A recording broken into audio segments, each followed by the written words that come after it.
Hello student, welcome to my class. हमारी ये class आज कई दिन बाद हो रही है। रीज़न इज़ कि मेरे हाथ में चोट लगी थी जिसकी वजह से मैं लिख नहीं पा रहा था, इसलिए ये क्लास लेट हुई है। तो हमारी लास्ट क्लास हुई थी सीक्वेंशियल प्रोग्रामिंग की। आज हम लोग जो करेंगे टॉपिक वो है सिस्टम डेवलपमेंट लाइफ साइकिल।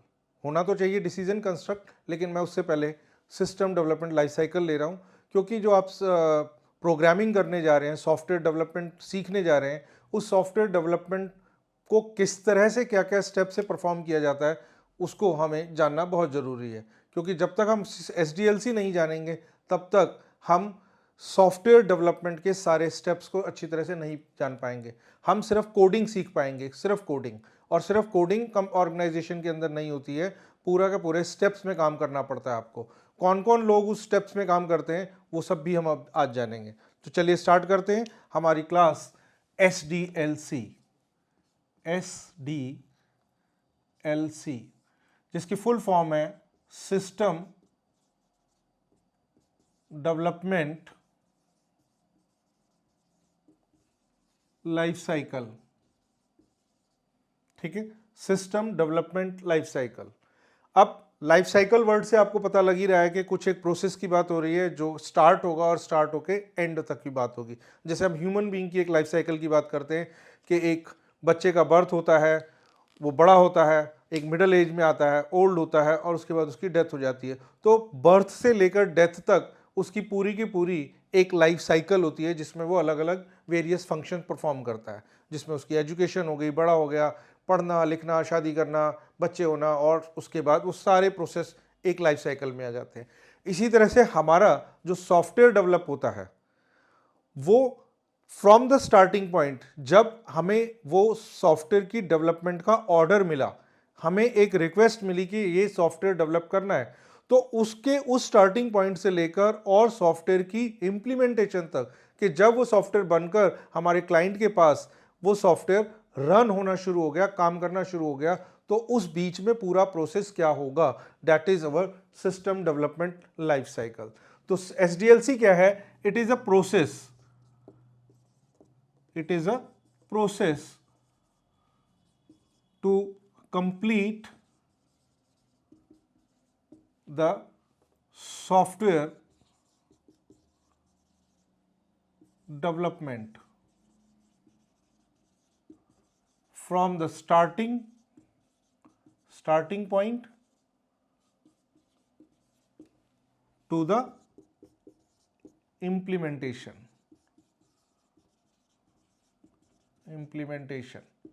ये एक पूरा प्रोसेस है SDLC, राइट?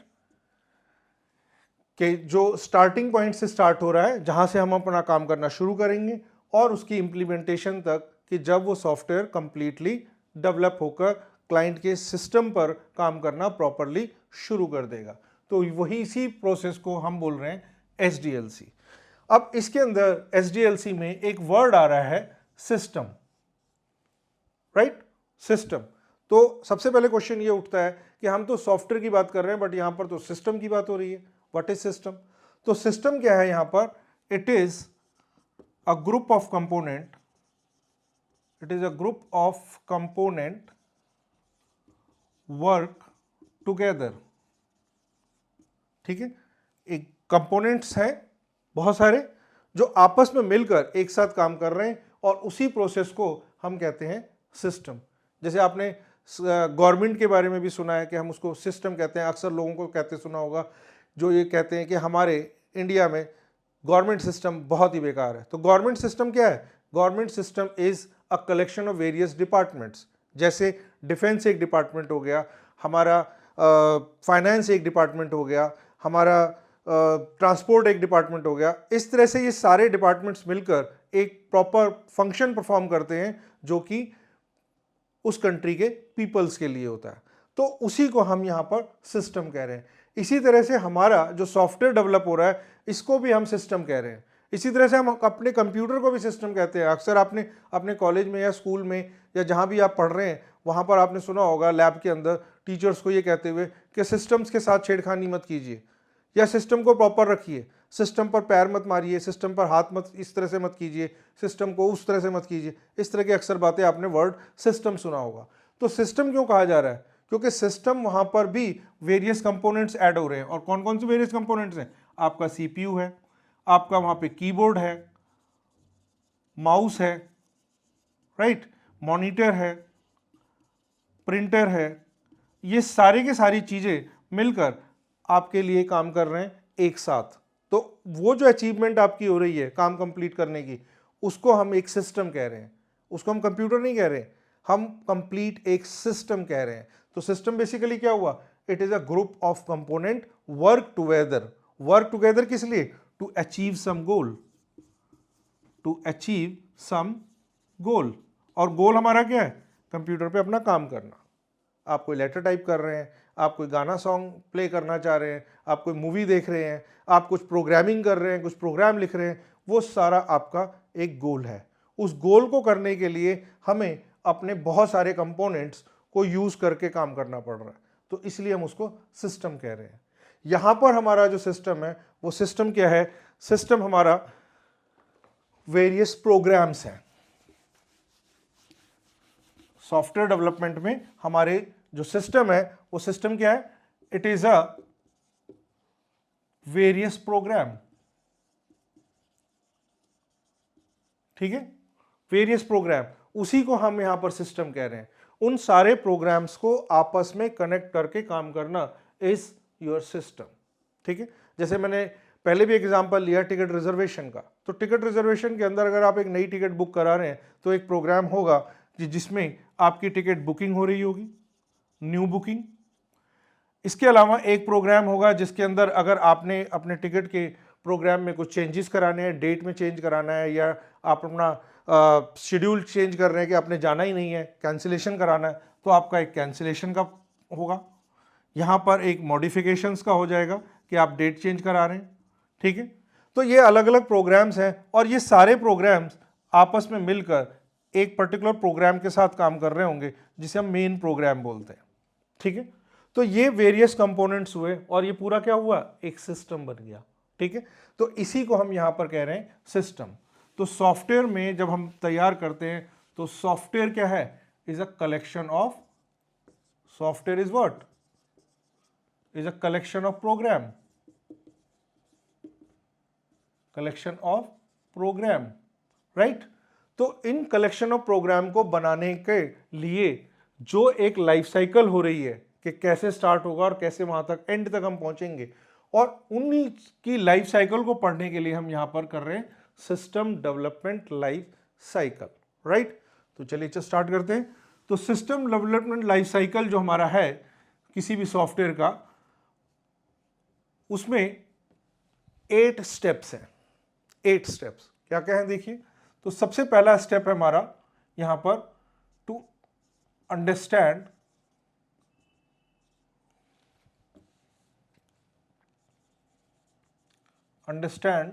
The problem. ठीक है, इसको हम ये भी कह सकते हैं कि प्रिलिमिनरी इन्वेस्टिगेशन, प्रिलिमिनरी इन्वेस्टिगेशन भी कह सकते हैं। सेकेंड स्टेप इज है यहां पर system analysis, system analysis. Third step हमारा है यहां पर feasibility,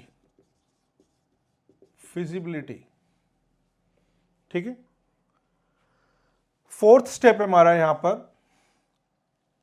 that is system design, and fifth step is your coding, coding और you can say program development,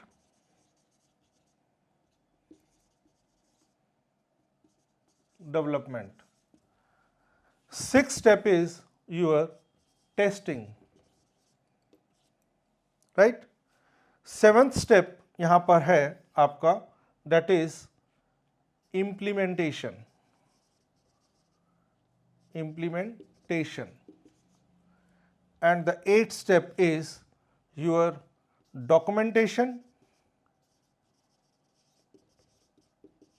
as well as evaluation. ठीक है, ये आपके 8 स्टेप्स हैं किसी भी सॉफ्टवेयर की डेवलपमेंट में। हम इन्हीं स्टेप्स को वन बाय वन देखते हैं और फिर इनको समझते हैं कि कैसे ये सब काम किया जाता है। ठीक है, अभी तक हम जो बात कर रहे थे कि हम एक सी लैंग्वेज की प्रोग्रामिंग सीख रहे हैं, तो सी लैंग्वेज की जो प्रोग्रामिंग है वो इसके अंदर हम सिर्फ इस पार्ट को सीख रहे हैं, राइट, सिर्फ इतना। लेकिन सॉफ्टवेयर डेवलपमेंट खाली यही नहीं है, सॉफ्टवेयर डेवलपमेंट का काम यहां से स्टार्ट हो रहा है, इस पॉइंट से, from the first step that is to understand the problem, और you can say preliminary investigation, यहां से स्टार्ट हो रहा है। उसके अंदर सिस्टम एनालिसिस हो रही है, उसके अंदर फिजिबिलिटी हो रही है, सिस्टम का डिजाइन हो रहा है, फिर उसके बाद कोडिंग हो रही है, और कोडिंग के बाद टेस्टिंग। तो आप बेसिकली ये 2 स्टेप परफॉर्म कर रहे हैं, जो आप सीख रहे हैं वो सिर्फ ये 2 स्टेप सीख रहे हैं। आपको ये सारे स्टेप सीखने हैं एक सॉफ्टवेयर डेवलपमेंट के लिए, तब आप एक सॉफ्टवेयर डेवलपर बन पाएंगे, राइट। तो चलिए स्टार्ट करते हैं one by one all the steps. तो सबसे पहला जो स्टेप है हमारा, टू अंडरस्टैंड द प्रॉब्लम और प्रिलिमिनरी इन्वेस्टिगेशन, राइट। तो जैसे वर्ड से समझ आ रहा है, टू अंडरस्टैंड द प्रॉब्लम। अब ये प्रॉब्लम अंडरस्टैंड कौन करेगा? तो बेसिकली किसी भी ऑर्गेनाइजेशन के अंदर 2 पर्सन्स होते हैं, एक होता है सिस्टम एनालिस्ट और सेकंड पर्सन होता है प्रोग्रामर। ये दोनों मिलकर ही इस पूरी एसडीएलसी को कंप्लीट करते हैं, ठीक है। लेकिन सिस्टम एनालिस्ट का जो रोल है वो from the first step to up to the end of step तक रोल रहता है, जबकि प्रोग्रामर का जो रोल है वो from the step system design to up to the implementation, यहां तक उसका रोल परफॉर्म होता है, ठीक है। अब आप कहोगे कि इसका मतलब ये 2 अलग अलग पोस्ट हैं तो 2 अलग अलग क्वालिफिकेशंस भी होंगी?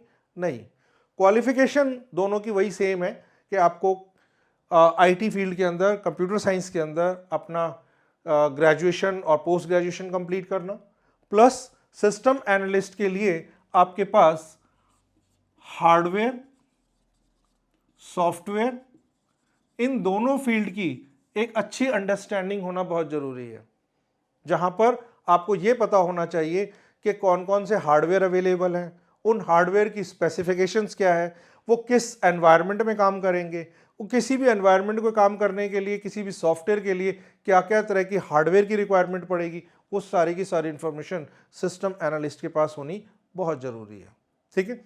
अगर ये इंफॉर्मेशन प्रोग्रामर के पास भी रहे तो उसके लिए प्रोग्राम को डेवलप करना और ज़्यादा अच्छा हो जाता है, लेकिन ये इंफॉर्मेशन होनी ज़रूरी है, क्योंकि जो आप सॉफ्टवेयर बना रहे हैं मे बी पॉसिबल कि आप जिस मशीन पे काम कर रहे हैं, आपका जो क्लाइंट है वो किसी और मशीन पे काम कर रहा हो, तो आपको सारी इंफॉर्मेशन यहाँ पर अवेलेबल होना जरूरी है, राइट।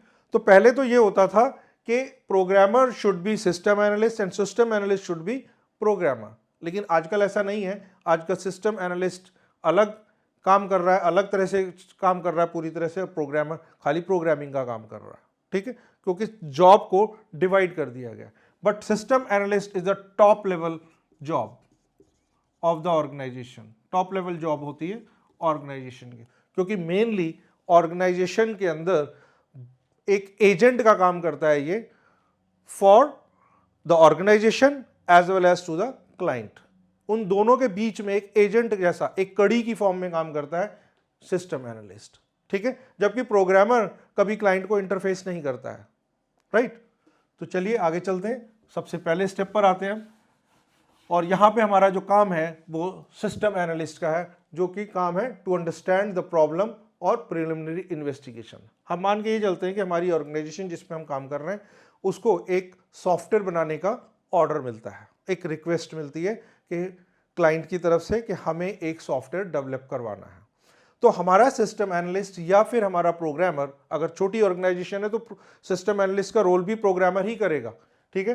तो हमारा जो प्रोग्रामर या सिस्टम एनालिस्ट हमारे क्लाइंट के एंड पर जाएगा और उससे उन सारी इंफॉर्मेशंस को जानने की कोशिश करेगा कि क्लाइंट को किस तरह का सॉफ्टवेयर चाहिए, क्या क्या उसकी रिक्वायरमेंट है, किस तरह से उसकी प्रॉब्लम, क्या क्या प्रॉब्लम आ रही है जो वो अभी काम कर रहा है, जिसकी वजह से वो सॉफ्टवेयर डेवलप कराना चाह रहा है। तो वो सारी की सारी इंफॉर्मेशन को यहाँ पर वो रीड करेगा और ब्लूप्रिंट फॉर्म में उसको स्टोर करेगा, लिखेगा और उसे सबमिट करेगा अपनी कंपनी के अंदर इन ऑर्गेनाइजेशन, ताकि उसके ऊपर काम किया जा सके, राइट।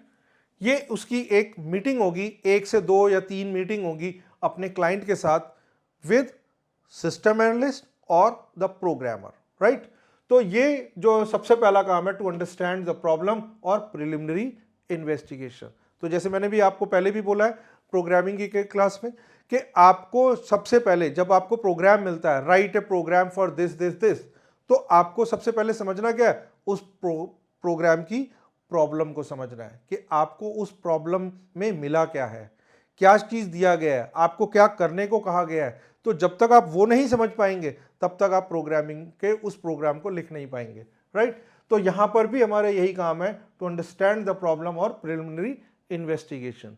तो हम वो सारी की सारी इंफॉर्मेशन एक ब्लूप्रिंट फॉर्म में कंप्लीट लेकर अपने ऑर्गेनाइजेशन के अंदर आ जाएंगे और यहां पर आने के बाद हम चीजों को अंडरस्टैंड करना शुरू करेंगे, काम करना शुरू करेंगे। तो हमारा जो यहां पर है, हम नेक्स्ट स्टेप ले लेंगे फिजिबिलिटी स्टडी की, ठीक है। हम एनालिसिस भी थोड़ा सा पहले कर लेते हैं और साथ में फिजिबिलिटी भी करते हैं, लेकिन अब एनालिसिस और फिजिबिलिटी आगे पीछे एक साथ चलते हैं, कोई ऐसा वो इशू नहीं है कि पहले एनालिसिस होगा तभी फिजिबिलिटी होगा या पहले फिजिबिलिटी होगा तब एनालिसिस होगा। लेकिन पहले हम फिजिबिलिटी लेते हैं, ठीक है। फिजिबिलिटी स्टडी हम ले लेते हैं। फिजिबिलिटी स्टडी के अंदर हम क्या करेंगे, अब वो जो ब्लूप्रिंट आपने अपनी कंपनी के अंदर सबमिट किया, उस ब्लूप्रिंट के ऊपर अब हमारी कंपनी डिसाइड करेगी कि क्या हम उस सॉफ्टवेयर को डेवलप कर रहे हैं या हम उस सॉफ्टवेयर को डेवलप नहीं कर रहे हैं। हम अपने क्लाइंट को मना करने वाले हैं कि हम ये सॉफ्टवेयर नहीं डेवलप करेंगे, राइट। तो यही एक फिजिबिलिटी स्टडी है जो एक फिजिबिलिटी रिपोर्ट तैयार करेगी कि हम ऑर्गेनाइजेशन के लिए, जो भी हमारा क्लाइंट है, उसके लिए हम सॉफ्टवेयर बना रहे हैं या नहीं। तो अब फिजिबिलिटी किस बेसिस पर होगी, तो फिजिबिलिटी होगी हमारी यहां पर टेक्निकल बेसिस पर, टेक्निकल बेसिस। इसके अलावा हमारी होगी यहां पर इकोनॉमिक बेसिस पर, इकोनॉमिक बेसिस होगी। इसके अलावा ऑपरेशनल बेसिस पर,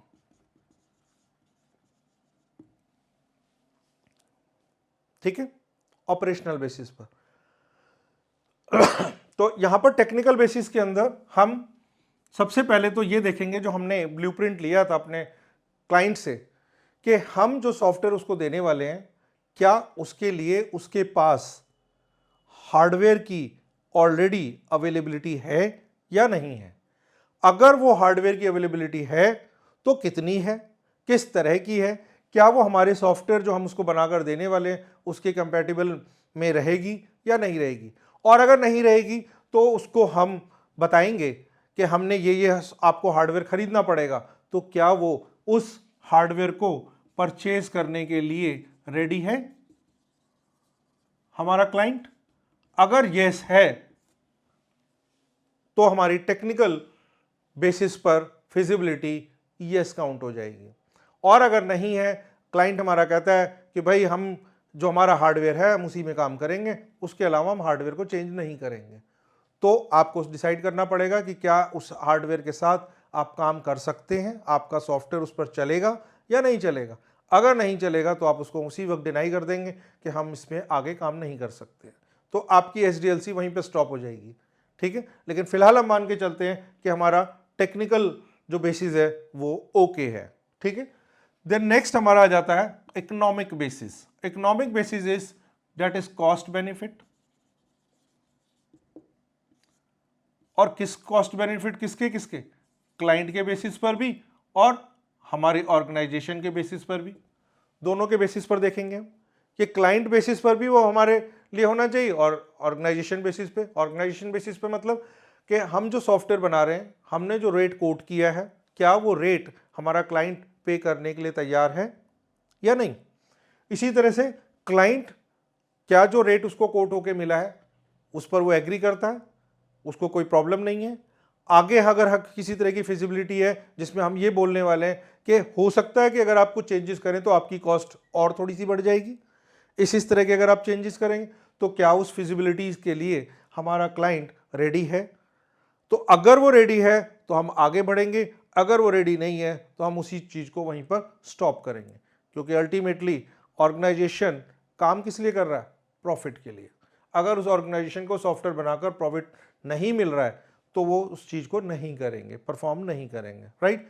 तो यहाँ पर हम इसको भी मानकर चलते हैं कि इकोनॉमिक बेसिस भी हमारी ओके है, मतलब क्लाइंट रेडी है हमें पे करने के लिए, राइट। सो देन हमारा आ जाता है ऑपरेशनल बेसिस।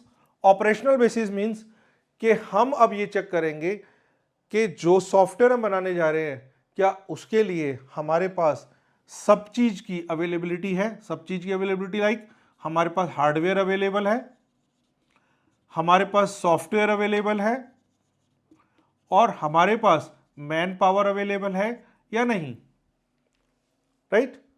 हो सकता है जो चीज़ पर हम काम कर रहे थे आज हमें हमारी क्लाइंट ने एक नया प्रॉब्लम के साथ, नए उसके कंसेप्ट के साथ हमें अपनी प्रॉब्लम को दिया है। अब उस प्रॉब्लम को काम करने के लिए हमारे पास हार्डवेयर की अवेलेबिलिटी है या नहीं है? अगर नहीं है तो क्या हम उसके लिए हार्डवेयर खरीदने वाले हैं, परचेज करने वाले हैं, या हम किसी और तरह से हार्डवेयर को अरेंज करने वाले हैं, लाइक हम मशीन्स को रेंट पर लाने वाले हैं कुछ दिन के लिए। तो इस तरह का काम हम यहाँ पर हार्डवेयर के लेवल पे चेक करेंगे। इसी तरह से हम सॉफ्टवेयर में चेक करेंगे, क्योंकि आप स्टूडेंट लेवल पर तो देखते हैं कि आप कई बार पायरेटेड सॉफ्टवेयर्स को यूज़ कर लेते हैं, लेकिन ऑर्गेनाइजेशन में जब आप सॉफ्टवेयर डेवलपमेंट का काम करते हैं तो पायरेसी नहीं रहती है, ठीक है। मेनली तो आजकल ओपन सोर्स में सब काम करते हैं, लेकिन फिर भी कुछ ऐसे सॉफ्टवेयर्स हैं जिनको हमें यूज़ करने के लिए लाइसेंस लेना पड़ता है। जैसे एडोब है, एडोब के सॉफ्टवेयर्स को आपको लेना ही पड़ेगा लाइसेंस, ठीक है। तो माइक्रोसॉफ्ट के सॉफ्टवेयर्स की लाइसेंस आपको लेनी पड़ेगी, लाइसेंसिंग सिस्टम है, ठीक है। सिर्फ ओपन सोर्स के केस में आप उसको अवॉइड कर सकते हो, तो वो सारी चीज़ें आपको चेक करनी पड़ेंगी। देन है मैन पावर। अब आपने सपोज कीजिए कि कुछ जिस भी लैंग्वेज में आप डेवलप कर रहे थे, सपोज आप सी में डेवलप कर रहे थे, ठीक है। अब आपके पास अचानक से जो सॉफ्टवेयर डेवलपमेंट का काम आ गया वो आ गया पाइथन में। अब आपके पास पाइथन का प्रोग्रामर नहीं है, तो क्या आपका जो सी का प्रोग्रामर है क्या उसको आप अलग ट्रेनिंग दिलाकर सी पाइथन की उससे काम करवाएंगे, या अलग पाइथन का अपना कुछ नए प्रोग्रामर हायर करेंगे? क्या करेंगे उस कंसेप्ट को भी यहाँ पर चेक किया जाएगा। तो उसके लिए यहाँ देखा जाएगा कि क्या हमारी मैन पावर उस काम को करने के लिए अवेलेबल है या नहीं है। तो फिलहाल हम ये मान के चलते हैं कि हमारी ये तीनों की तीनों ऑप्शंस ओके है, means we are ready to develop the software. हमारी सभी चीज़ें हो चुकी हैं। तो जब अब ये सारी चीज़ें हमारी ओके हो जाती है तो हम अपनी फिजिबिलिटी रिपोर्ट को यस की फॉर्म में करके अपने क्लाइंट को बोलते हैं कि भाई हम आपको ये सॉफ्टवेयर बनाकर देने वाले हैं। उसकी बनाकर देने में हम यहाँ पर अब उसको टाइम पीरियड भी देंगे, ठीक है, कि हम कितने टाइम ड्यूरेशन के अंदर इसको देने वाले हैं। कई बार ऐसा भी होता है कि टाइम ड्यूरेशन हमें नहीं देना होता, टाइम ड्यूरेशन हमारा क्लाइंट हमें दे देता है कि आपको इतने टाइम पीरियड में सॉफ्टवेयर बनाकर देना है। तो वो भी एक यहाँ पर फिजिबिलिटी आ जाती है कि क्या हम उतने टाइम में दे सकते हैं। अगर हम नहीं दे सकते तो हम उसको डिनाई कर देंगे, अगर दे सकते हैं तो हम उसको इसके लिए भी यस करेंगे। तो ऐसे बहुत सारे एस्पेक्ट्स यहाँ पर आते हैं जिसके ऊपर हम ये चेक करेंगे कि क्या फिजिबिलिटी रिपोर्ट हमारी ओके है कि हम इस सॉफ्टवेयर को डेवलप कर सकते हैं। तो हम यहाँ पर फिजिबिलिटी को ओके मानकर अगले स्टेप पर चलते हैं, and the next step is that is called system analysis, right. System analysis. अब सिस्टम एनालिसिस क्या है? अभी तक हमारे पास जो इंफॉर्मेशन थी सॉफ्टवेयर डेवलप करने की क्लाइंट से, वो इंफॉर्मेशन एक प्रिलिमिनरी रिपोर्ट थी, बहुत थोड़ी सी इंफॉर्मेशन थी, ज़्यादा इंफॉर्मेशन नहीं थी, इन डेप्थ इंफॉर्मेशन नहीं थी जिसे हम सॉफ्टवेयर को बनाना है। जबकि सॉफ्टवेयर बनाने के लिए तो हमें फिर इन डेप्थ इंफॉर्मेशन चाहिए, ऑर्गेनाइजेशन की पूरी वर्किंग को चाहिए, और ऑर्गेनाइजेशन में पूरी ट्रांजेक्शन्स कैसे कैसे चल रही हैं उन सब चीज़ों के बारे में जानना होगा। तो वो सारी की सारी चीज़ों को जानने के लिए अब फिर से हमारा सिस्टम एनालिस्ट और प्रोग्रामर दोनों के दोनों फिर से विजिट करेंगे, कहाँ? क्लाइंट एंड पर,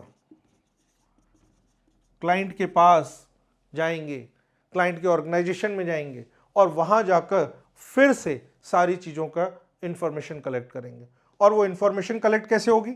इंफॉर्मेशन कलेक्ट करने के लिए वेरियस मेथड्स यूज किए जाएंगे, जैसे इंटरव्यूज लिए जाएंगे, किसके? एम्प्लॉइज के, क्योंकि काम करने वाले बेसिकली कौन है? एम्प्लॉइज। प्रॉब्लम किसको हो रही है काम करने में? एम्प्लॉइज को। तो वो उन लोगों के इंटरव्यूज लिए जाएंगे कि उनको क्या प्रॉब्लम हो रही है, काम किस तरह से कर रहे हैं, उस काम को करने में किस किस स्टेप्स को परफॉर्म करते हैं, वो सारी चीजें हम यहाँ पर उनसे इंटरव्यू के द्वारा ले लेंगे। इसके अलावा हम यहाँ पर अपने कुछ क्वेश्चनेयर्स भी फॉर्म करेंगे। क्वेश्चनेयर्स फॉर्म करेंगे। क्वेश्चनेयर्स मीन अब उनकी तो प्रॉब्लम हमें पता लग गई, लेकिन जब हम उस सॉफ्टवेयर को डेवलप कर रहे हैं तो कुछ क्वेश्चंस हमारे भी माइंड में आएंगे, हम कुछ उनको भी सॉल्यूशन दे रहे हैं, तो कुछ हमें भी चीजें पता है, तो हम उनको क्वेश्चंस देंगे जिसमें उनसे टिक करवाएंगे कि क्या ये ऑप्शंस अवेलेबल हैं, क्या इस तरह से काम करते हैं आप, क्या इसके अंदर और आपकी अवेलेबिलिटी है, प्लस उसके अंदर उनके हम यहां पर उनका फीडबैक भी लेंगे, जो ऑर्गेनाइजेशन में जब तक काम कर रहे हैं उसका फीडबैक लेंगे। इसके अलावा यहां पर हम उनके डाटा को कलेक्ट करेंगे, डाटा कलेक्ट करेंगे, उसके फॉर्मेट को लेंगे। जैसे प्रोग्रामिंग में आपको सबसे पहले स्टेप क्या था? Declaration and initialization of the variables. तो declaration and initialization of the variable तो हमें तब पता लगेगा ना जब हमें यह पता हो कि वहां पर किस तरह का डाटा चल रहा है। तो किस तरह का डाटा चल रहा है, कौन सा डाटा लेना है, हमें इंटीजर लेना है, फ्लोट लेना है, डबल लेना है, करेक्टर लेना है, स्ट्रिंग लेना है, कैसा लेना है, वो हमें यहां से पता लगेगा कि डाटा की कलेक्शन किस तरह की है, डाटा का फॉर्मेट क्या है, यहां पर कितना बड़ा डाटा वहां पर हैंडल हो रहा है, उसके अकॉर्डिंग हम यहां पर डाटा को लेकर चलेंगे। क्या वहां पर हमें अपना डाटा टाइप बनाना पड़ेगा? जैसे कि आप सी में पढ़ेंगे स्ट्रक्चर, ठीक है, तो हम एक अपना डाटा टाइप बनाना पड़ेगा। अगर हमें अपना डाटा टाइप बनाना तो उसका फॉर्मेट क्या होगा, वो सारी की सारी इंफॉर्मेशन हम यहां से कलेक्ट करेंगे। इसके अलावा उनके वेरियस फॉर्म्स कलेक्ट करेंगे। वेरियस फॉर्म्स जैसे एक डिपार्टमेंट होता है, सपोज कीजिए मार्केटिंग एक डिपार्टमेंट है, ठीक है, एक प्रोडक्शन डिपार्टमेंट है, एक फाइनेंस डिपार्टमेंट है। फाइनेंस डिपार्टमेंट का काम है ऑर्गेनाइजेशन के अंदर फंड्स को रेज करना और फंड्स देना जब किसी चीज की परचेजिंग हो रही है। तो लाइक अगर प्रोडक्शन डिपार्टमेंट ने कुछ गुड्स खरीदे, कुछ रॉ मटेरियल खरीदा, ठीक है, तो रॉ मटेरियल को खरीदने के की जो रिक्वेस्ट है वो फाइनेंस डिपार्टमेंट के पास जाएगी। फाइनेंस डिपार्टमेंट उस रिक्वेस्ट को भेजेगा किसके पास? यहां पर क्लाइंट के पास, जो हमें सप्लायर है, सप्लायर को देगा। सप्लायर ने हमें हमारा रॉ मटेरियल यहां से प्रोवाइड कर दिया प्रोडक्शन डिपार्टमेंट को। अब ये इंफॉर्मेशन इसमें फ्लो कर रही है यहां से यहां, तो इसको फ्लो करने के लिए कुछ यहां पर रिसिप्ट्स होंगी, ठीक है, वो रिसिप्ट्स होंगी। अब वो रिसिप्ट्स किस फॉर्म में है? डुप्लीकेट है, ट्रिप्लीकेट है, किस फॉर्म में आप यूज कर रहे हैं? लाइक अगर प्रोडक्शन यहां पर कुछ रेस कर रहा है तो डुप्लीकेट में कर रहा है, एक अपने पास रिकॉर्ड में रख रहा है और दूसरा फाइनेंस डिपार्टमेंट को भेज रहा है। फाइनेंस डिपार्टमेंट उस रिकॉर्ड को अपने पास रख रहा है कि हमने इस चीज का ऑर्डर किया। सप्लायर के पास से इंफॉर्मेशन आ रही है, सप्लायर प्रोडक्शन को यहां पर भेज रहा है रिसिप्ट को, जहां पर यहां रिसीव हो रहा है कि रॉ मटेरियल आ गया, और एक इसकी वो भी रिसिप्ट दे रहा है फाइनेंस डिपार्टमेंट को अपने पैसे लेने के लिए कि यहां पर हमने सप्लाई कर दिया। अब यहां पे रॉ मटेरियल आ गया। जब यही रॉ मटेरियल फिनिश गुड की फॉर्म में कंप्लीट हुआ, तो अब ये रॉ मटेरियल फिनिश गुड की फॉर्म में यहां से आ गया मार्केटिंग डिपार्टमेंट के पास। तो कितना raw material complete finish good में बन के तैयार होके मार्केटिंग डिपार्टमेंट के पास गया, उसका भी कुछ ना कुछ एक यहां पे रिसिप्ट होगा। वो भी रिसिप्ट प्रोडक्शन हैंडल कर रहा होगा कि एक कॉपी अपने पास रखे और एक कॉपी यहां पर भेजे मार्केटिंग के पास। उसके अलावा एक कॉपी यहां से फाइनेंस के पास भी भेजे, क्योंकि अल्टीमेटली मार्केटिंग डिपार्टमेंट ने पैसा कलेक्ट करके देना किसको है? फाइनेंस डिपार्टमेंट को, ठीक है। तो आप देख रहे हो कि यहां पर ये सारे की सारी इंफॉर्मेशन एक डिपार्टमेंट से दूसरे डिपार्टमेंट में घूम रही है। तो ये सारा का सारा कंसेप्ट हमें यहां पर समझना पड़ेगा इन सिस्टम एनालिसिस, ठीक है, जिसमें हम ये सारी की सारी इंफॉर्मेशन को in depth, completely in depth यहां से कलेक्ट करेंगे और कलेक्ट करने के बाद फिर से इसको ब्लूप्रिंट करेंगे। ये जो इंफॉर्मेशन है ये वर्बली या ओरली नहीं आपने रखना है, ये ब्लूप्रिंट फॉर्म में रहेगी, ठीक है। ब्लूप्रिंट फॉर्म में ये इंफॉर्मेशन रहने के बाद ऑर्गेनाइजेशन के अंदर ये इंफॉर्मेशन सबमिट हो जाएगी, ठीक है। सो उसके बाद हम आ जाएंगे अपने नेक्स्ट स्टेप पर, और वो नेक्स्ट स्टेप हमारा क्या है? नेक्स्ट स्टेप है हमारा यहां पर सिस्टम डिजाइन।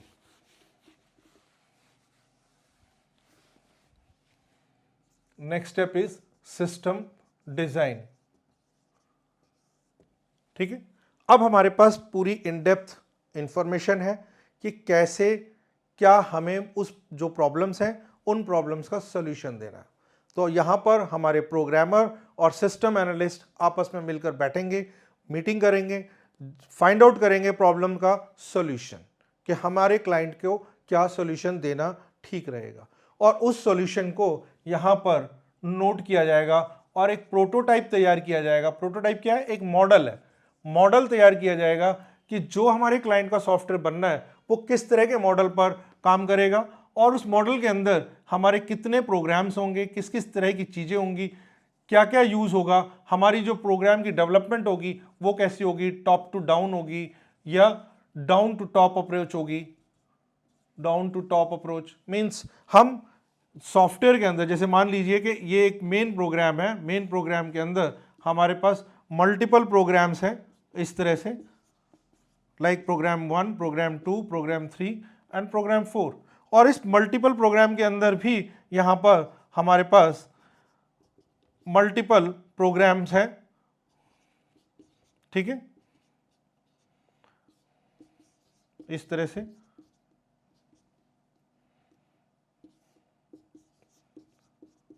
ठीक है, आप देख रहे हैं यहां पर मल्टीपल प्रोग्राम हो गए, ठीक। तो इन प्रोग्राम्स का जो अप्रोच है वो क्या रहेगा? मींस हम पहले सबसे लोवेस्ट से शुरू करेंगे, फिर हम ऊपर जाएंगे, पहले सारे लोवेस्ट बनेंगे, हम ये डाउन टू टॉप में जाएंगे अप्रोच में, लास्ट में हम मेन बनाएंगे, पहले हम इनको सबको डेवलप करेंगे और फिर करते करते हम ऊपर की तरफ जाएंगे, या हम टॉप टू डाउन अप्रोच में आएंगे। यहाँ पर मींस हम सबसे पहले मेन प्रोग्राम बना लेंगे और उसके बाद इनके पार्ट्स को बनाते जाएंगे और धीरे धीरे धीरे धीरे इसमें करते जाएंगे। तो ये डिपेंड करेगा कि हमारा प्रोटोटाइप हमारे प्रोग्रामर ने, हमारे सिस्टम एनालिस्ट ने किस तरह का लिया है। But better is down to top approach में जाना, कि हम पहले इससे स्टार्टिंग से छोटे से स्टार्ट करें, छोटे प्रोग्राम से उनको बनाएं, डेवलप करें, इंडिविजुअल चलाएं, और फिर उसके बाद आपस में मर्ज करते हुए ऊपर की तरफ लेकर जाएं, ठीक है। तो ये सारा का सारा मॉडल यहाँ पर डिज़ाइन होगा। इसके अलावा यहाँ पर जो हमने फॉर्मेट लिए, उनके फॉर्म के फॉर्मेट वो हम डेवलप करेंगे। लाइक अगर कोई रिसिप्ट यहाँ पर हो रही है, कोई फॉर्म उनका है कि एक रिक्वेस्ट फॉर्म है जहाँ पर हम दे रहे हैं प्रोडक्शन के अंदर, मान लीजिए रॉ मटेरियल का नाम, ठीक है, उसका कितनी क्वांटिटी चाहिए, ठीक है। इसके अलावा यहाँ पर और किस पर्सन को पर्सन नेम रख लीजिए, डिपार्टमेंट नेम रख लीजिए, डिपार्टमेंट नेम वो। तो इस तरह का फॉर्मेट जितने भी उनके हमने ऑफिस से कलेक्ट किए, उस ऑर्गेनाइजेशन क्लाइंट ऑफिस से कलेक्ट किए, उन सब का फॉर्मेट तैयार करेंगे। ये सारा काम अभी कंप्यूटर पे नहीं हो रहा है, मैनुअली हो रहा है, ठीक है। आजकल आपके पास बहुत सारे सॉफ्टवेयर आ चुके हैं, लाइक MS वर्ड के अंदर भी टूल्स हैं जो हम ये काम सॉफ्टवेयर के थ्रू भी कर लेते हैं, ठीक है। अदरवाइज ये सारा का सारा काम यहाँ पर अभी मैनुअली यहाँ पर डेवलप किया जा रहा है, तैयार हो रहा है। अभी यहाँ पर हमारा कोडिंग का कोई काम नहीं आया, ठीक है। तो यहाँ पर ये सारी सब चीज़ें तैयार की जाएंगी। उसके बाद जो प्रॉब्लम है, उस प्रॉब्लम को यहाँ पर अलग अलग टूल्स को यूज़ करके यहाँ पर रखा जाएगा। जैसे टूल्स यहाँ पर हमारे हैं, वो है, पहला टूल है जैसे एल्गोरिथम,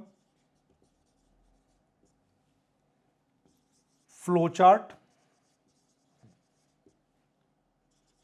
ठीक है, DFDs जिसे हम डाटा फ्लो डायग्राम कहते हैं, ठीक है। इसके अलावा ER that is entity relationship diagram, entity relationship diagram, ठीक है। तो ये सारी सब चीज़ें यहाँ पर आप देखेंगे, और ये सब चीज़ें टूल्स के अकॉर्डिंग को यूज़ करके हम अपने पूरे सॉफ्टवेयर को का एक लेआउट तैयार करेंगे कि हमने जो प्रोग्राम बनाने हैं उसका किस तरह का फंक्शन रहेगा, कैसे कैसे उसके सॉल्यूशंस को हम स्टेप बाय स्टेप परफॉर्म करेंगे, राइट। तो सबसे पहले हम यहाँ पर यूज करेंगे एल्गोरिथम, ठीक है। एल्गोरिथम क्या है? एल्गोरिथम है बेसिकली यहाँ पर एक प्रोसेस है to write the solution in step by using general English, ठीक है। कि जो आपकी प्रॉब्लम थी उस प्रॉब्लम का सॉल्यूशन हमने ले लिया है, उस सॉल्यूशन को हम step by step general English में लिख लेंगे अपने हर प्रोग्राम का एल्गोरिथम। एल्गोरिथम वर्ड आपने सुना ही है बहुत बार, यूट्यूब में आप अक्सर लोगों को कहते सुनते हैं कि यूट्यूब का एल्गोरिथम समझ नहीं आता, किसी को समझ आता है तो उसकी वीडियो बहुत ज़्यादा वायरल हो जाती है। तो वही एल्गोरिथम। एल्गोरिथम क्या है? It is a process how to write the program in step by step, ठीक है, in English language, general English language. तो हम यहाँ पर इंग्लिश की लैंग्वेज में एल्गोरिथम को लिख लेते हैं। जैसे आप मान के चलिए कि एक डिश को तैयार करते हैं, आप कोई खाना बनाना चाह रहे हैं, ठीक है। तो आपको क्या देख करते हैं, आपको वो चीज़ बनानी नहीं आती है, तो आप उस डिश को नेट से या किसी डिश बुक से आप देखते हैं, वहाँ पे स्टेप्स लिखे हुए हैं कि पहले आप ये स्टेप कीजिए, फिर सेकंड स्टेप, फिर थर्ड स्टेप, और आप उसके अकॉर्डिंग काम करना शुरू करते हैं और आपकी डिश बढ़िया सी डिश तैयार हो जाती है और आप उसको सर्व कर देते हैं, राइट। तो यहाँ पर हम एल्गोरिथम को जब लिखना शुरू करते हैं तो सबसे पहले हम वर्ड लिखते हैं start, that is our starting point. उसके बाद स्टेप 1, और यहाँ पर हमारा पहला स्टेप आ जाता है, ठीक है। जैसे आपने अगर चाय बना रहे हैं तो आप सबसे पहला स्टेप क्या लेंगे? टेक अ पैन, ठीक है, एंड सम वाटर, ये हो गया। इसी तरह से स्टेप 2 हो जाएगा आपका। स्टेप 2 क्या होगा? आप गैस को बर्न करेंगे बाय यूजिंग लाइटर, और अगर ऑटोमेटिक है तो अपने आप ही जल जाएगी बटन को प्रेस करने से। स्टेप 3 आपका हो जाएगा, उसको बॉयल करेंगे, ठीक है। इसी तरह से स्टेप 4 होगा आपका।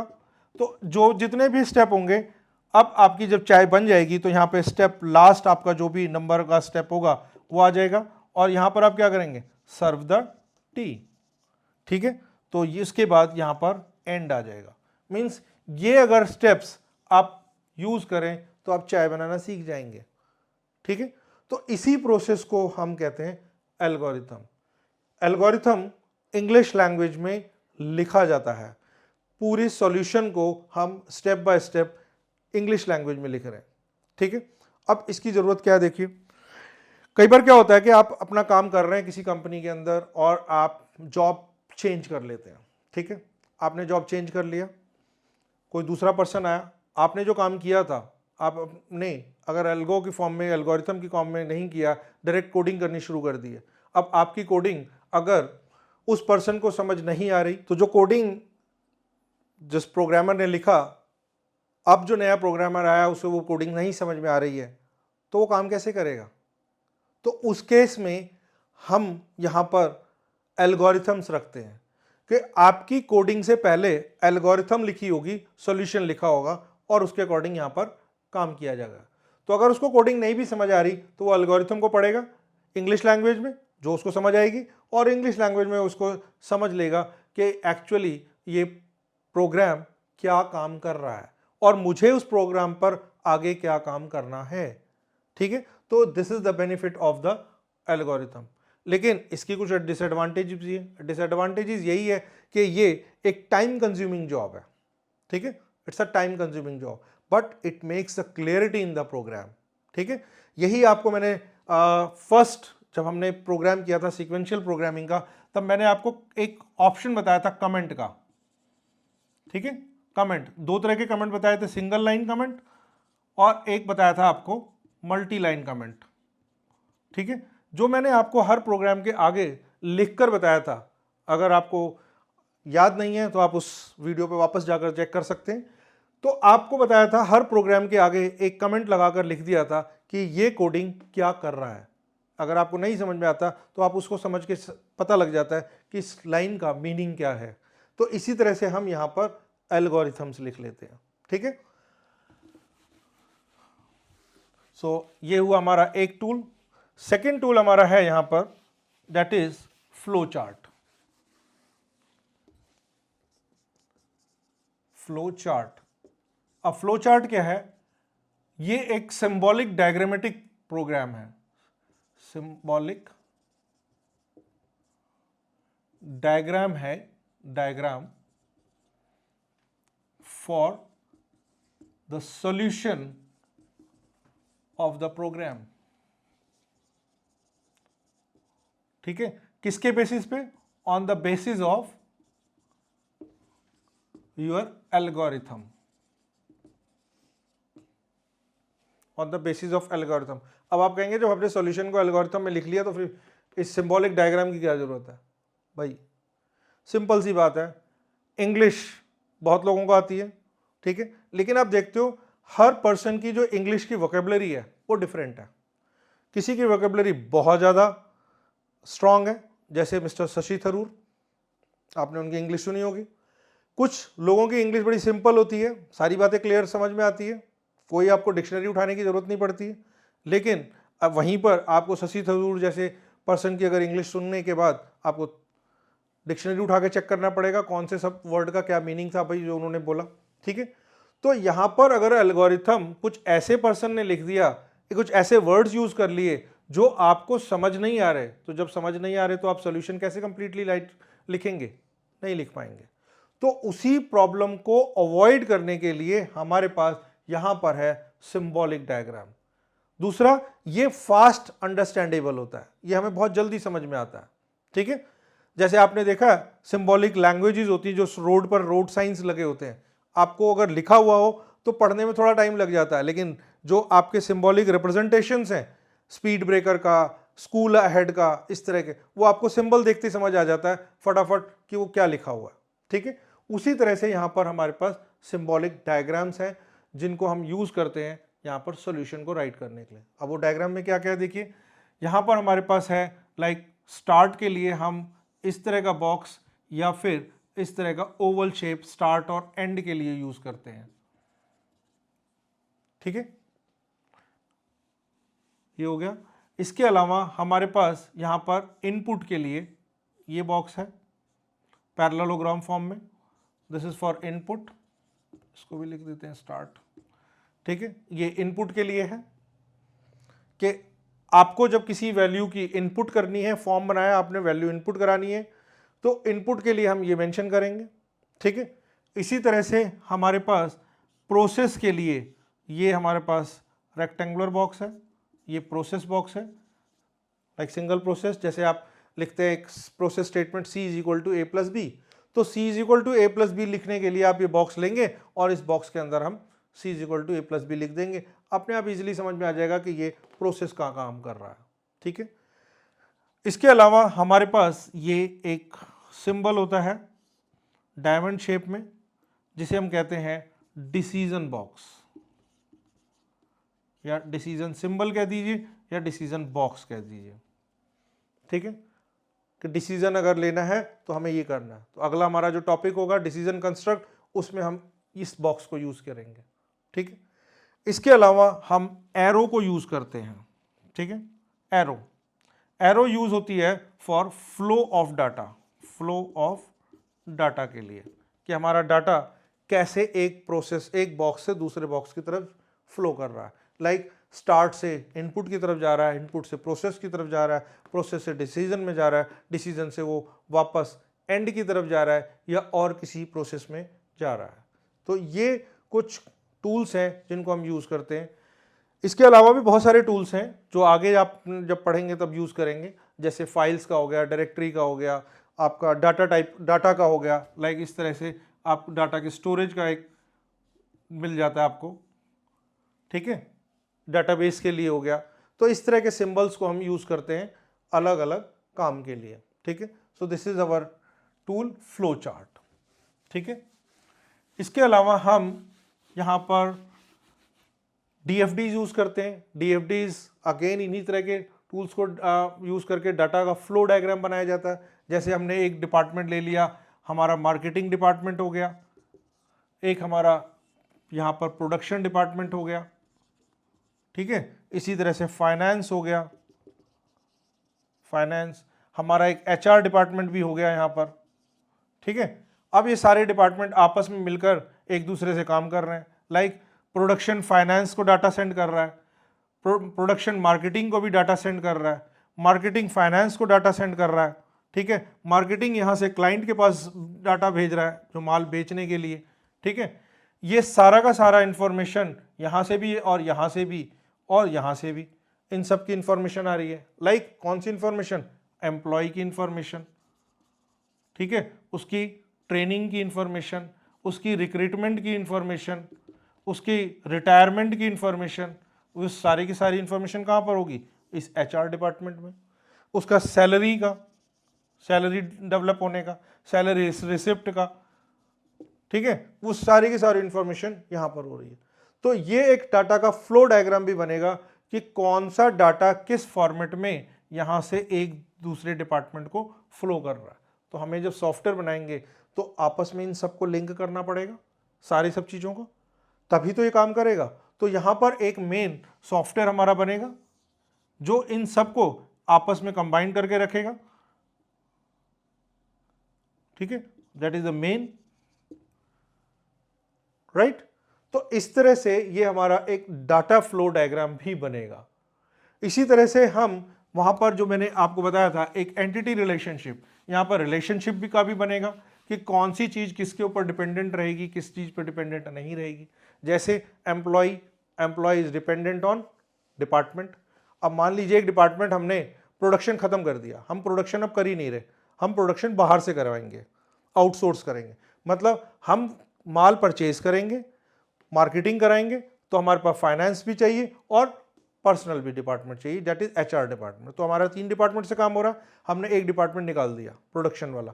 तो जब वो प्रोडक्शन डिपार्टमेंट हटा दिया तो उसके एम्प्लॉयज़ हमारे पास क्या करेंगे? कुछ भी नहीं। तो हमने उन एम्प्लॉयज़ को निकाल दिया, फायर कर दिया, ठीक है। तो इसका मतलब एम्प्लॉय जो है वो किस पे डिपेंडेंट है? किसी ना किसी डिपार्टमेंट पे, क्योंकि अगर डिपार्टमेंट होगा तो एम्प्लॉय होगा, अगर एम्प्लॉय है तो डेट मीन्स कोई ना कोई डिपार्टमेंट होना जरूरी है, ठीक है। तो इस तरह से हम यहाँ पर एंटिटी रिलेशनशिप डायग्राम भी फॉर्म करते हैं।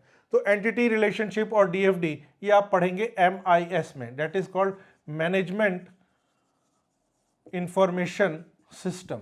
ये आपका पूरा एक मॉड्यूल होगा जिसके अंदर आप इसको पढ़ेंगे, and it is a very important module. Management information system MIS किसी भी ऑर्गेनाइजेशन के लिए सबसे ज़रूरी पार्ट है MIS, क्योंकि इसी के बेसिस पे कोई भी ऑर्गेनाइजेशन डिसीजन लेती है कि उसे अपनी ऑर्गेनाइजेशन में क्या काम कैसे करना है, अपने बिजनेस को कैसे प्रॉफिटेबल बनाना है, ठीक है। तो ये आप उसमें पढ़ेंगे। यहाँ पर फिलहाल हम अपने सॉफ्टवेयर से रिलेटेड बात कर रहे हैं तो हम सिर्फ उन्हीं को डिस्कस करेंगे, ठीक है। यहाँ पर हमारे पास एक और टूल आ जाता है जिसे हम कहते हैं डिसीजन ट्री। डिसीजन ट्री भी यहाँ पर यूज होती है। डिसीजन ट्री मीन्स डिसीजन हमेशा हमारा किसी एक पॉइंट से स्टार्ट होता है, जिसे हम डिसीजन रूट कहते हैं, ठीक है। This is called root. इस रूट से यहाँ पर स्टार्ट हो रहा है। जैसे सपोज कीजिए कि आप एक बैंक के अंदर जाते हैं अपना अकाउंट खुलवाने के लिए, तो आप यहाँ पर बैंक के इस पॉइंट पर पहुंचे, आपका यहाँ पर क्या है? अकाउंट की बात हो रही है, ठीक है। आपने यहाँ पे डाला तो अकाउंट में यहाँ पे डिसीजन हो रहा है कि अकाउंट आपका किस टाइप का है, सेविंग है या करंट अकाउंट है, ठीक है। अब सेविंग अगर आपने यहाँ पे चूज किया कि सेविंग, ठीक है, आपने सबसे पहले अकाउंट का नंबर डाला, उसने अकाउंट का टाइप डाला कौन सा है, जैसे ही उसने देखा यहाँ पे सेविंग अकाउंट है तो आपके सेविंग में गया। अब सेविंग में आप क्या काम करना चाहते हैं? यहाँ पर डिपॉजिट करना चाहते हैं या फिर आप यहाँ पर विड्रॉल करना चाहते हैं? विड्रॉल। सेम इज हेयर कि यहां पर आप क्या कर रहे हैं? डिपॉजिट और यू वांट टू विड्रॉल, ठीक है। तो ये एक ट्री फॉर्म कर रही है, यहां पर ये रूट बनता चला जा रहा है। तो ये भी आपका यहां पर जो हम आगे डिसीजन कंस्ट्रक्ट का जो नेक्स्ट क्लास में करेंगे उसमें ये सारी चीजें हमारी बेनिफिशियल होगी। तो जहां पर आपको बहुत इजी हो जाएगा काम करना कि कैसे सब कुछ काम किया जाए, तो कोडिंग बहुत आसान हो जाती है। लाइक आपको पता है कि इफ़ लगाने हैं, आपको इफ़ देन इसको यूज़ करके यहाँ पर प्रोग्राम को चेंज करना है, किस तरह से आपके दो ऑप्शंस आ रहे हैं, हर ऑप्शंस के बीच में कितने ऑप्शंस आ रहे हैं, और आप इनको यूज़ करते चले जाएंगे, तो it becomes very easy to code the program. ठीक है, तो यहाँ पर ये डिसीजन ट्री यूज़ होता है। ठीक है, तो ये हुई हमारी बात सिस्टम डिज़ाइन की। यहाँ पर हमने क्या किया, अपने पूरे सॉफ्टवेयर को डिज़ाइन करके रख लिया, उन सब चीज़ों की सॉल्यूशन को पूरा एक सिस्टमेटिक फॉर्म में डिज़ाइन करके हमने यहाँ रख लिया। तो नेक्स्ट स्टेप हमारा यहाँ पर आ जाएगा, और वो नेक्स्ट स्टेप क्या है हमारा, कोडिंग और डेवलपमेंट ऑफ सॉफ्टवेयर।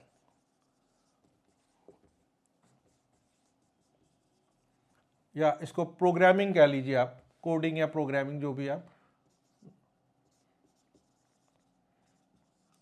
ठीक है, प्रोग्रामिंग ऑफ सॉफ्टवेयर। अब यहां पर हमारा प्रोग्रामर क्या करेगा, हमारा जो प्रोग्रामर है वो यहां से एल्गोरिथम्स को उठाएगा, उनको पढ़ेगा, उनके फ्लो चार्ट्स को देखेगा, और उन फ्लो चार्ट्स के बेसिस पे प्रोग्राम को कोड करना शुरू कर देगा। यहां पर कोडिंग शुरू कर देगा। अभी तक देखिए, यहां तक इस एंड तक हमने कोई बात नहीं की किसी पर्टिकुलर लैंग्वेज की, क्योंकि यहां तक जो भी कुछ है it is a language independent. मतलब हम यहां तक जो काम कर रहे हैं, इस टाइम तक हमने कोई लैंग्वेज डिसाइड नहीं की है। जैसे ही आपके एल्गोरिथम फ्लो चार्ट डेवलप हो गए, अब आप इस पूरे एल्गोरिथम और फ्लो चार्ट को आप चाहे सी में, C++ में, जावा में, पाइथन में, या किसी भी लैंग्वेज के अंदर आप इस पूरे को कोड कर सकते हो। So as per the language आप यहाँ पर कोडिंग स्टार्ट कर देंगे। जैसे हमने यहाँ पर सी लैंग्वेज हमने कर रहे हैं, तो हम सी लैंग्वेज में इसकी कोडिंग स्टार्ट कर देंगे, राइट। तो यहाँ पर ये काम कंप्लीट हो जाएगा। तो हम एक एक करके सारे प्रोग्राम्स यहाँ फॉर्म कर लेंगे, जितने भी प्रोग्राम यहाँ होंगे वो सारे यहाँ डेवलप हो जाएंगे। प्रोग्राम डेवलप हो जाने के बाद हमारा वो प्रोग्राम जाएगा हमारे नेक्स्ट स्टेप की तरफ, दैट इज कॉल्ड टेस्टिंग। ठीक है, टेस्टिंग में यहाँ पर अब जो प्रोग्राम बने हैं उनको रन किया जाएगा, एग्जीक्यूट किया जाएगा।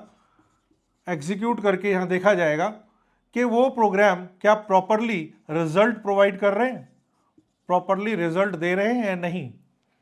ठीक है, अगर नहीं दे रहे हैं तो क्या प्रॉब्लम है, अगर वो प्रॉपरली रिजल्ट दे रहे हैं दैट मीन्स इट्स ओके। तो यहाँ पर जो टेस्टिंग है हमारी, वो दो तरह की टेस्टिंग होगी। एक होगी हमारी यहाँ पर यूनिट टेस्टिंग, और एक होगी हमारी यहाँ पर सिस्टम टेस्टिंग।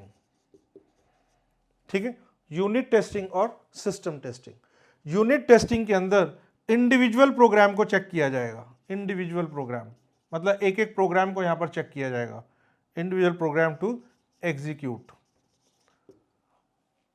अब एक एक प्रोग्राम सारे चल रहे हैं आपस में, अचानक हमने जब चला के देखे सारे प्रोग्राम एक एक करके सब वर्क कर रहे हैं। अब हम क्या करेंगे, उन इंडिविजुअल प्रोग्राम्स को, जो ये हमारे इंडिविजुअल प्रोग्राम्स हैं, इन प्रोग्राम्स को हम एक मेन प्रोग्राम के साथ कनेक्ट करेंगे। पहले हम इस प्रोग्राम को इसके साथ कनेक्ट करके देखेंगे, मेन के साथ। ठीक है, ये हमारे P1 P2 प्रोग्राम्स हो गए मान लीजिए। अब हमने P1 को मेन से कनेक्ट किया, काम कर रहा है, बढ़िया है। हम P2 को कनेक्ट करेंगे इसके साथ, ये भी काम कर रहा है, इट्स ओके। देन हम P3 को करेंगे, लेकिन अभी इसमें कुछ प्रॉब्लम आ रही है, तो उस प्रॉब्लम को रेक्टिफाई किया जाएगा, चेक किया जाएगा कि क्या प्रॉब्लम आ रही है। यहाँ पर इंडिविजुअल तो अपने आप काम कर रहा था, लेकिन जैसे हमने इसके साथ कनेक्ट किया वो प्रॉब्लम आनी शुरू हो गई, तो उस प्रॉब्लम को रेक्टिफाई करके सॉल्व किया जाएगा, और फिर से इसको कनेक्ट किया जाएगा और चेक किया जाएगा कि क्या ये तीनों प्रोग्राम आपस में इसके साथ मिलकर काम कर रहे हैं। इसी तरह से हम बाकी के प्रोग्राम को भी इसके साथ कनेक्ट कर लेंगे, और अब पूरे के पूरे प्रोग्राम को हम मेन से चलाएंगे और एक एक प्रोग्राम को यहाँ पर रन कर देख लेंगे। तो अगर ये पूरा का पूरा प्रोग्राम का सिस्टम एक साथ काम कर रहा है तो that means it's okay, software आपका रेडी हो गया है। तो इसी को हम बोलेंगे सिस्टम टेस्टिंग। सिस्टम क्या था, कलेक्शन। यहाँ पे कलेक्शन क्या है, कलेक्शन ऑफ प्रोग्राम्स। ठीक है, तो हमारा यहाँ पे सिस्टम टेस्टिंग कंप्लीट हो गया है, सॉफ्टवेयर तैयार हो चुका है। हम यहाँ पर काम करना अपने नेक्स्ट स्टेप पर आ जाएंगे, और नेक्स्ट स्टेप हमारा होगा यहाँ पर इम्प्लीमेंटेशन। इम्प्लीमेंटेशन। कुछ जगह पर इम्प्लीमेंटेशन से पहले यहां पर डॉक्यूमेंटेशन लोग कर लेते हैं, डॉक्यूमेंटेशन, ठीक है, उसके बाद इम्प्लीमेंटेशन यूज करते हैं। इम्प्लीमेंटेशन, डॉक्यूमेंटेशन क्या है कि जो आपने प्रोग्राम डेवलप किए, ठीक है, उन प्रोग्राम्स को आपने इंग्लिश लैंग्वेज में एक कलेक्टिवली सारी इंफॉर्मेशन स्टोर्ड कर दी, कलेक्टिवली इंफॉर्मेशन स्टोर्ड की है, किस चीज की, how to execute each and every program, ठीक है। इसके अलावा उनके शॉर्टकट्स क्या है प्रोग्राम्स को रन करने के, शॉर्टकट्स ऑफ प्रोग्राम, ठीक है। उनकी रिक्वायरमेंट क्या है, लाइक हार्डवेयर सॉफ्टवेयर रिक्वायरमेंट, ठीक है, हार्डवेयर की या सॉफ्टवेयर की क्या क्या रिक्वायरमेंट है, वो सारी इंफॉर्मेशन यहां पर होगी। ये सारी की सारी इंफॉर्मेशन जिसे आप जैसे वर्ड, एक्सेल, पावर पॉइंट में हेल्प देखते हैं विंडोज के अंदर, उस तरह का जो हेल्प वाला काम है वो यहां पर डॉक्यूमेंटेशन है, वो हेल्प भी डॉक्यूमेंटेशन है। तो यहां पर ये डॉक्यूमेंटेशन तैयार की जाती है ताकि क्लाइंट को यहां पर उन सब चीजों की इंफॉर्मेशन मिल सके और उसको हेल्प हो सके, ठीक है। ये वाला काम, डॉक्यूमेंटेशन का काम हमारा प्रोग्रामर नहीं करता है, ये काम करता है हमारा यहां पर इंग्लिश में जो हमारे राइटर्स होते हैं, ठीक है, इंग्लिश राइटर्स होते हैं यहां पर। ये इंग्लिश राइटर की जो क्वालिफिकेशन होती है, they should be at least MA in English.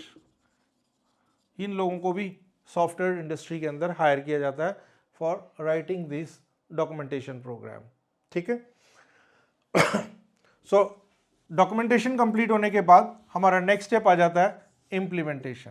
अब इम्प्लीमेंटेशन में क्या है कि हमारा सिस्टम एनालिस्ट या फिर हमारा प्रोग्रामर या फिर दोनों ही मिलकर इस प्रोग्राम को लेकर जाएंगे कहां, प्रोग्राम को लेकर जाएंगे क्लाइंट एंड पर, और क्लाइंट की मशीन के ऊपर इस सॉफ्टवेयर को इंस्टॉल कर देंगे, ठीक है। क्लाइंट की मशीन पर इंस्टॉल करेंगे और उसको रन कर देखेंगे, ठीक है। और किसी एक मशीन में नहीं, मल्टीपल मशीन के ऊपर, हाँ। और इंस्टॉलेशन के बाद उसको रन कर उनके पर्सन्स को ट्रेन करेंगे, सिखाएंगे, बताएंगे कैसे प्रोग्राम चल रहा है और उसको इंप्लीमेंट करके छोड़ देंगे, ठीक है। ये इंप्लीमेंटेशन भी कई बार पार्ट्स में होता है, जैसे हम पायलट इंप्लीमेंटेशन भी कहते हैं, पायलट प्रोग्राम। मतलब जैसे आपने देखा हमारे पास ऑर्गेनाइजेशन के अंदर कई सारे डिपार्टमेंट थे, तो हम सारे डिपार्टमेंट को एक साथ इसमें इंप्लीमेंट करने की बजाय हम पहले एक डिपार्टमेंट को इंप्लीमेंट करते हैं।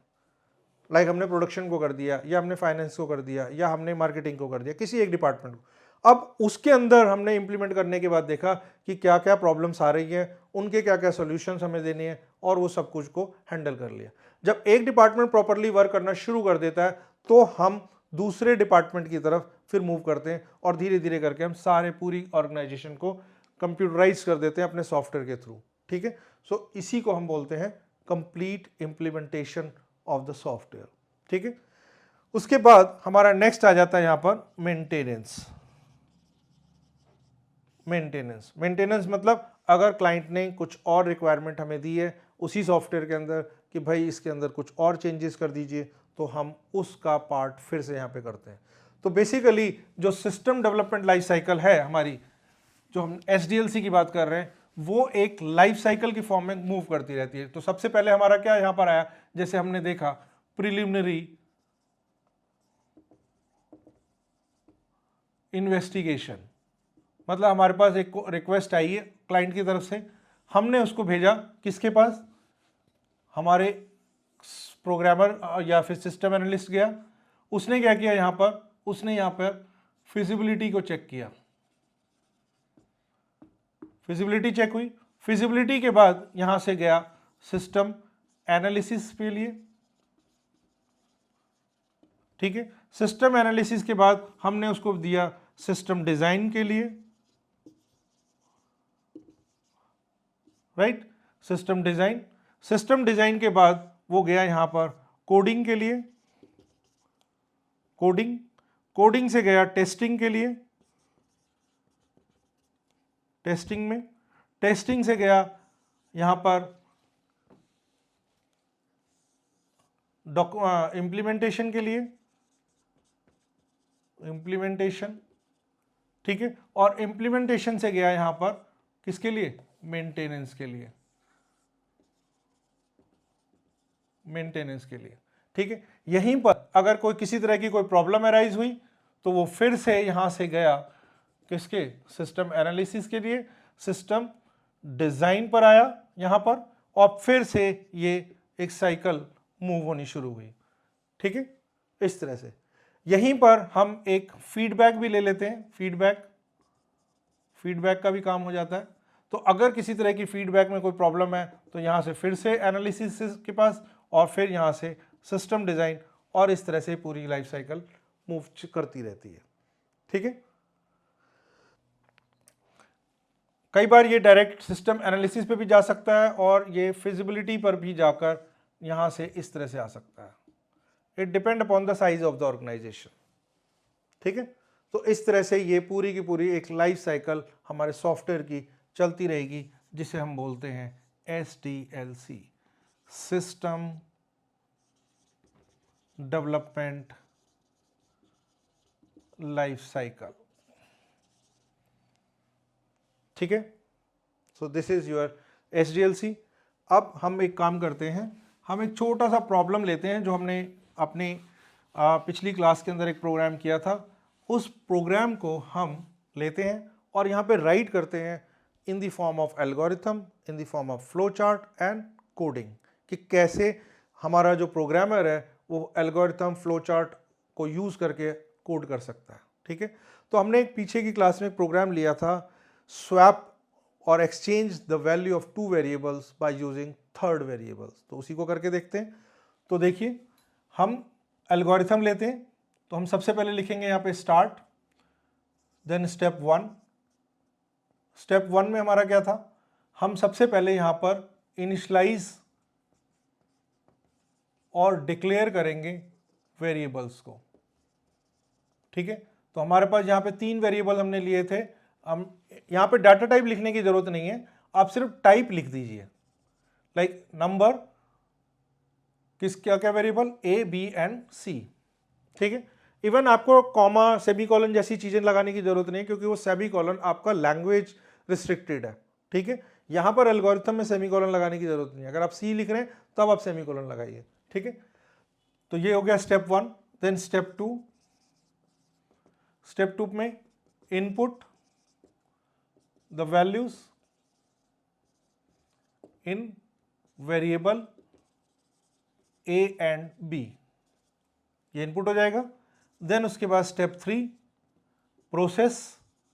प्रोसेस क्या है हमारा, प्रोसेस में था हमने लिखा C is equal to A is equal to B and B is equal to C।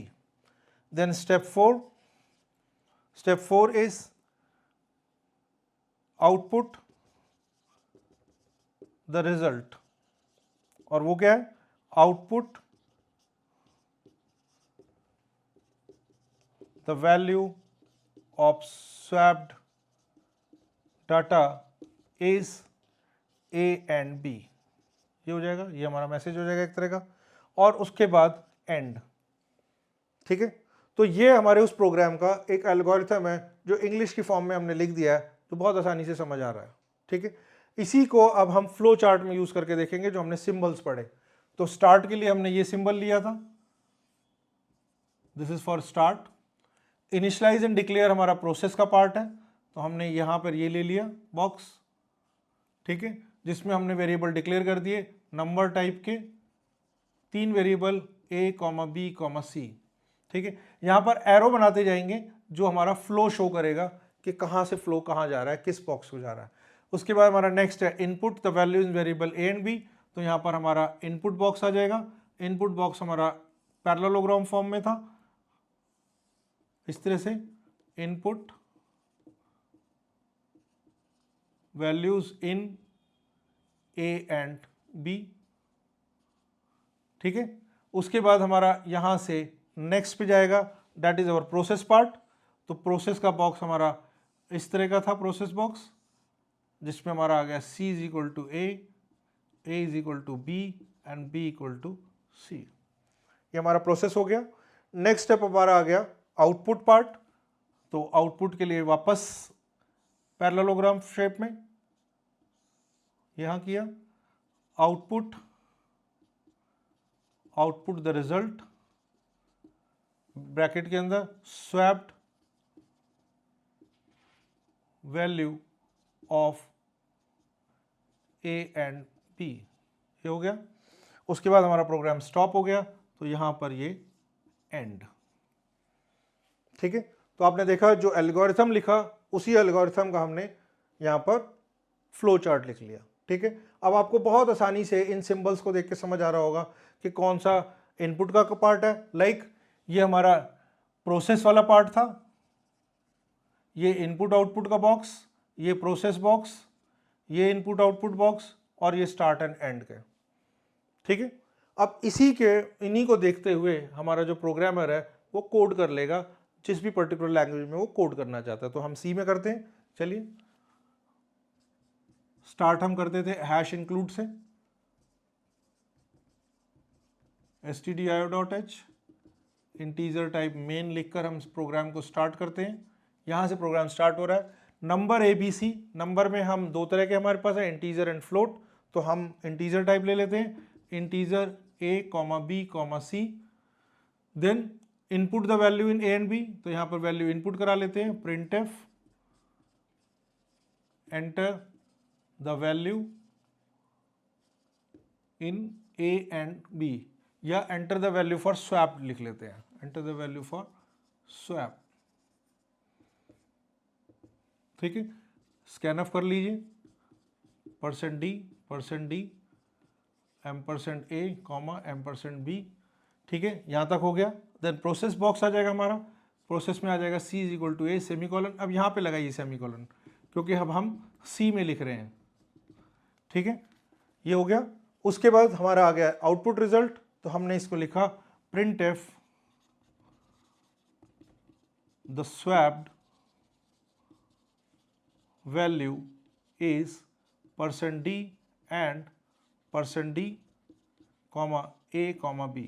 मैंने लाइन में ले लिया है, नेक्स्ट लाइन में। ठीक है, ये सेम ही लाइन है। देन उसके बाद यहाँ पर हमारा प्रोग्राम को एंड करना है, तो रिटर्न 0 और उसके बाद क्लोज। तो ये हमारा एंड, ये स्टार्ट पॉइंट और ये एंड पॉइंट हो गया हमारा। ठीक है, तो आपने देखा सेम प्रोग्राम को हम जब एल्गोरिथम लिख लेते हैं तो हमारे लिए ईजी हो गया। तो इसका मतलब जो प्रोग्रामर ऑर्गेनाइजेशन के अंदर कोडिंग कर रहे हैं, आपको टेंशन लेने की जरूरत नहीं है, अरे कोडिंग नहीं आया तो काम कैसे करेंगे। आपको सॉल्यूशन तो पहले से ही तैयार करके दिया जा रहा है। ठीक है, अगर आप कोडिंग कर रहे हैं तो। लेकिन आप डायरेक्ट किसी ऑर्गेनाइजेशन के अंदर कोडिंग नहीं करेंगे, आपको पहले ये सब काम करने पड़ेंगे। ठीक है, तो आपको लॉजिक तो सीखने ही पड़ेंगे, सॉल्यूशन निकालने के लॉजिक तो सीखने ही पड़ेंगे।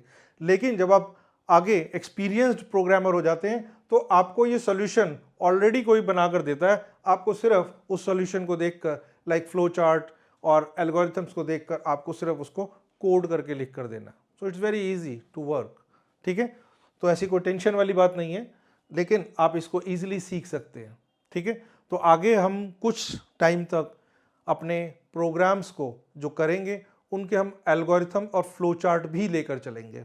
ठीक है, और आगे जब हम डाटा स्ट्रक्चर पढ़ेंगे तो डाटा स्ट्रक्चर में तो मोस्टली हम सभी प्रोग्राम्स के देखेंगे फ्लो चार्ट और एल्गोरिथम्स करके, क्योंकि algorithm is very necessary part. ठीक है, तो आई होप आपको ये सारी चीज़ें समझ आ गई होंगी। आप बाकी के जो प्रोग्राम्स हैं उनको भी एल्गोरिथम और फ्लो चार्ट में कन्वर्ट करके देखिए और सीखिए कैसे algorithm, flow chart, decision trees वगैरह बनेगा। अगली क्लास में मैं आपको बताऊंगा डिसीजन कंस्ट्रक्ट के बारे में, जिसमें आपको डिसीजन ट्री को इम्प्लीमेंट करके बताऊंगा। राइट, सो आज के लिए इतना ही और मिलते हैं नेक्स्ट क्लास में। तब तक आप इस वीडियो को देख के लाइक कीजिए, सब्सक्राइब कीजिए और अपने दोस्तों में ज़्यादा से ज़्यादा इसे शेयर कीजिए ताकि हमें भी मोटिवेशन मिले अपने और ज़्यादा से ज़्यादा वीडियो बनाने के लिए। Thank you, good bye.